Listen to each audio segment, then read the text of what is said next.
ಉಮರ್ ಶರೀಫ್ ಅವರೇ, ಈ ಕಾರ್ಯಕ್ರಮ ರೆಕಾರ್ಡ್ ಆಗ್ತಾ ಇರೋ ಈ ಸಂದರ್ಭದಲ್ಲಿ 14ನೇ ದಿವಸದ ಯುದ್ಧ ಇದೇನು ಕಡಿಮೆ ಆಗುತ್ತೆ ಅಂತ ಅನ್ನಿಸ್ತಾ ಇಲ್ಲ. ಡೊನಾಲ್ಡ್ ಟ್ರಂಪ್ ಈಗಷ್ಟೇ ಹೇಳಿದ್ರಂತೆ G7 ಮೀಟ್ನಲ್ಲಿ ಇರಾನ್ ಶರಣಾಗತಿಗೆ ತಯಾರಾಗಿದೆ ಅಂತ. ಅದನ್ನು ನಂಬೋದಕ್ಕಾಗೋದಿಲ್ಲ. ಎರಡೂ ಕಡೆ ಜೋರಾಗಿ ಯುದ್ಧ ನಡೀತಾ ಇದೆ. ಇಂಥ ಸಂದರ್ಭದಲ್ಲಿ ಭಾರತ ಬೆಳೆಯುತ್ತಿರುವ ದೇಶ, 145 ಕೋಟಿ ಜನಸಂಖ್ಯೆಯ ದೇಶ, ಒಂದು ದೇಶವಾಗಿ ನಾವು ಕೊಟ್ಟ ಪ್ರತಿಕ್ರಿಯೆಯನ್ನು ಹೇಗೆ ನೋಡ್ತೀರಿ ನೀವು? ಕೇಂದ್ರ ಸರ್ಕಾರದ ಪ್ರತಿಕ್ರಿಯೆ ಬಗ್ಗೆ ನಿಮ್ಮ ಪ್ರತಿಕ್ರಿಯೆ ನೋಡಿ. ಪ್ರತಿಕ್ರಿಯೆಯನ್ನು ಕೊಡೋಕ್ಕೆ ಲೇಟ್ ಆಯಿತು. ಫಸ್ಟ್ ವಿಷಯ, ಸುಮಾರು 5 ದಿನದ ನಂತರ ಒಂದು ಕಾಂಡೋಲೆನ್ಸನ್ನು, ಸಂತಾಪ ಸೂಚನೆಯನ್ನು ಮುಂದಿಟ್ಟರು.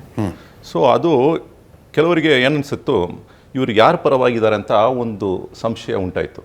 ಸೊ ಇದು 5 ಡೇಸ್ ನಂತರ ಸ್ವಲ್ಪ ಕ್ಲಿಯರ್ ಆಯಿತು. ಸ್ವಲ್ಪ ಕ್ಲಿಯರ್ ಆಗಿದೆ. ನಾವು ಮುಂಚಿನ ಥರವೇ ನಾವು ಮಧ್ಯದಲ್ಲಿ ಇದ್ದೀವಿ, ಬ್ಯಾಲೆನ್ಸ್ ಮಾಡೋಕ್ಕೆ ಪ್ರಯತ್ನ ಮಾಡ್ತಿದ್ದೀವಿ. ಯಾಕಂತಂದ್ರೆ ಆಪ್ಟಿಕ್ಸ್ ಅನ್ನ ಯಾರು ಮ್ಯಾನೇಜ್ ಮಾಡ್ತಾ ಇದ್ದಾರೆ ಅಂತ ನೋಡಬೇಕಾಗಿದೆ.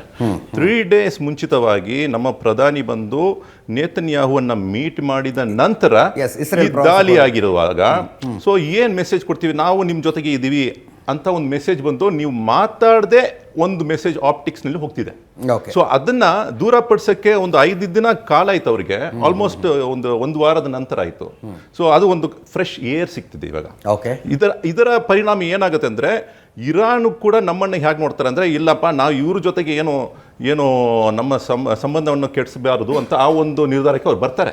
ನಮ್ಗೆ ಬೇಕಾಗಿದೆ, ನಮ್ಗೆ ಬಂದು ಅಮೇರಿಕಾ ಜೊತೆಗೂ ಸಂಬಂಧ ಇಟ್ಕೊಳ್ಬೇಕು, ಇರಾನ್ ಜೊತೆಗೂ ಸಂಬಂಧ ಇಟ್ಕೊಳ್ಬೇಕು, ಮತ್ತೆ ಇಲ್ಲಿರತಕ್ಕಂಥ ಎಲ್ಲಾ ನೇಬರ್ಸ್ ಜೊತೆಗೂ ಒಳ್ಳೆ ಸಂಬಂಧ ಇಟ್ಕೊಳ್ಬೇಕಾಗಿದೆ. ಹೌದು. ಸೊ ದೇ ಪ್ರೈಮರಿ ಕನ್ಸರ್ನ್ ಅಂದ್ರೆ, ಒಂದು ವಿಷಯ ಅವರು ಕಂಡೋಲೆನ್ಸ್ ಮಾಡೋಕ್ಕೆ ಲೇಟ್ ಆಯಿತು. ಎರಡನೇ ವಿಷಯ, Israel is our father nation ಅಂತ ಹೇಳುವ ಆ ಸ್ಟೇಟ್ಮೆಂಟ್ಗೆ ಇವತ್ತುವರೆಗೂ ಯಾರು ಉತ್ತರ ಕೊಡಕ್ಕೆ ಮುಂದೆ ಬಂದಿಲ್ಲ. ಅದ್ ಹೇಗೆ ಇಸ್ರೇಲ್ ಬಂದು ಫಾದರ್ ನೇಷನ್ ಆಗ್ಬಿಡ್ತು, ಇರಾನ್ ಬಂದು ಏನು ನಮ್ಮಿಂದ ದೂರ ಆಗ್ಬಿಟ್ರ? India is a motherland, Israel is a fatherland. ಇದು ಹೆಂಗಾಯ್ತಂತ, ಇದು ಹೆಂಗೆ ಹೊಸದಾಗಿ 1948 ನಲ್ಲಿ ಸೃಷ್ಟಿಯಾಗಿರುವ ಒಂದು ಸ್ಟೇಟು ನಮ್ಮ ಇತಿಹಾಸವನ್ನು ಮರೆತುಬಿಟ್ಟು ಒಂದೇ ಕ್ಷಣದಲ್ಲಿ you are our fatherland ಅಂತ ಹೇಳುವಾಗ ಅದಕ್ಕೆ ವ್ಯಾಖ್ಯಾನ ಅಂತೂ ಕೊಡಬೇಕಾಗಿದಲ್ವಾ? So where do Umar Sharif ಅವರು ಹೇಳಿದ ಒಂದು ವಾಕ್ಯ ನೆನ್ಪಿಟ್ಕೊಳ್ಳಿ, ಅದ್ರ ಬಗ್ಗೆ ಆಮೇಲೆ ಚರ್ಚೆ ಮಾಡೋಣ. 1948 ನಲ್ಲಿ ಹುಟ್ಟಿದಂತ ಒಂದು ದೇಶ, ಅದ್ರ ಬಗ್ಗೆ ಚರ್ಚೆ ಮಾಡೋಣ. Yes please. ಸೊ ಹಾಗಾಗಿ 1948 ನಲ್ಲಿನೇ ಈ ಇಸ್ರೇಲ್ ಎಂಬ ಒಂದು ಸ್ಟೇಟ್ ಅದು ರೆಕಗ್ನೈಸ್ ಆಗಕ್ಕೆ ಮುಂದೆ ಬಂದಿರೋದು. ಸೊ ಅದು ಸ್ಟೇಟ್, ಅದಕ್ಕೆ ಮುಂಚೆ ಅದು ಏನಿತ್ತು, ಆ ಸಮುದಾಯ ಏನಿತ್ತು, ಅದ್ರ ಬಗ್ಗೆ ಕೂಡ ಚರ್ಚೆ ಮಾಡೋಣ.